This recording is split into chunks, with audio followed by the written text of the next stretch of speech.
Okay, everybody, this is Starson back here again with another video. So as you see, I am sitting today on the shores of a river. So I'm sitting here in Düsseldorf. This is the Rhine River. And as you can see, I'm sitting exactly opposite to the Ergo building, the Ergo Insurance Company. And I thought of, making a quick video.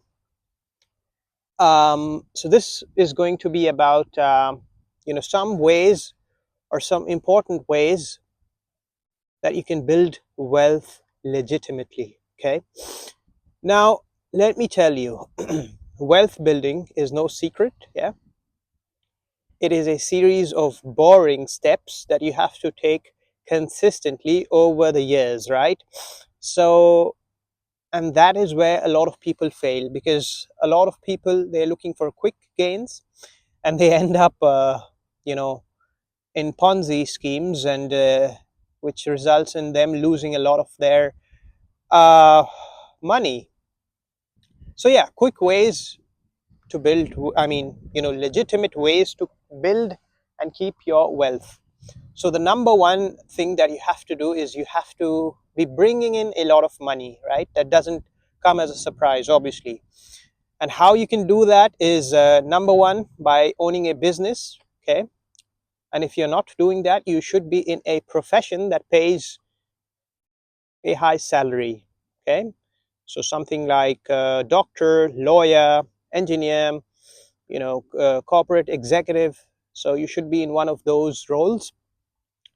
And then yeah, once you bring in a lot of money, you have to learn to save money. Yeah, there's an old saying which says live below your means. And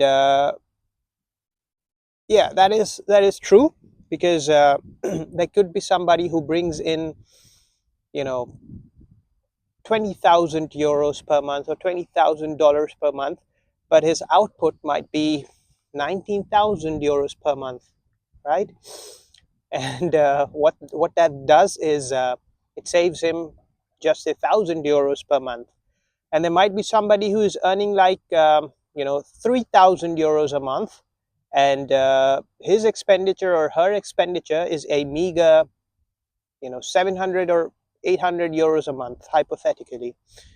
Now this other person, the second one, is left with I would say, I mean, I guess 2,300 to 2,000, yeah, around 2,300 euros per month to invest.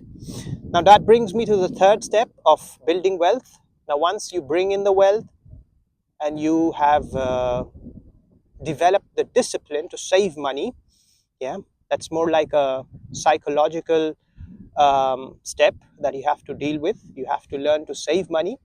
Then the third step would be to invest money, right? And this is where you have to acquire financial acumen. Yeah, you do not have to be a financial trader. You do not have to look for the right stocks all the time and make the highest returns on your portfolio. But what you need to do is you need to understand basic financial instruments, right? You need to understand what is a bond, what is a stock, what are ETFs, what are mutual funds, what is S&P 500, right? What are index funds? And then what you do is, when you learn all of that, you start investing. You invest a little amount each month, right? You could do an SIP.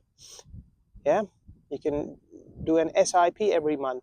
So that is like, investing a certain amount regularly every month.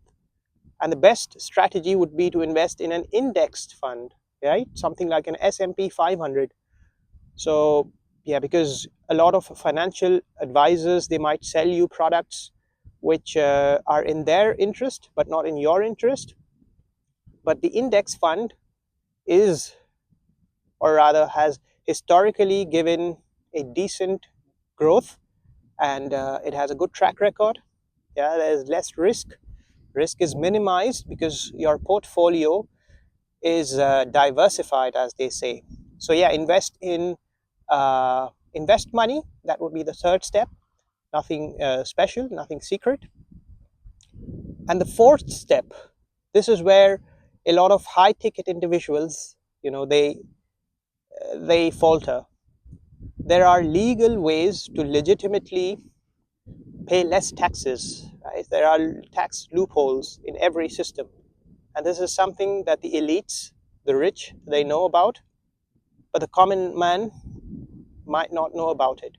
For example, let's say, just for example, um, let's say you buy something, some laptop or some electronics for yourself in any country. Now, you've paid for that, right? What you've paid is you've paid for the laptop, and then you've paid a value added tax on that. And yeah, and with the leftover salary at the end of the year, you might be taxed on your salary as well. Now, if you were smart and if you knew some loopholes about tax, there are ways. You have to find and do your homework yourself. You have to find a good tax advisor. You could sort of register a small business in your name. Yeah, let's say a media business. You need to have a registered address probably, and then you can buy this laptop on your business's name, and then at the end of the year you could show that you've made losses. You've made losses on this business. Now what happens, the government, based on your net income, so you can show the losses and your salary as well. Now you would be taxed on your net income, so your net income would be less than if you were to buy the laptop in your name. So as a result of that, you would pay less taxes. So this would be the fourth step, right? And the fifth step would be to be generous, right? To create a community, because when you are generous and kind and you give money, you create a society where people, they value you, they value your time. And then there's this thing called karma, luck. You start having more of that, and it comes back to you in a million ways. So yeah, I would say those are the 5 simple steps of building wealth legitimately: earning a lot of money, saving money, investing money, saving taxes, and giving back to the community. I hope you liked the video, and if you did, obviously please do consider subscribing to this channel. And yeah, thank you so much for your time. And now I'll go around, take a good view at this beautiful city. So yeah, have a nice day. Bye.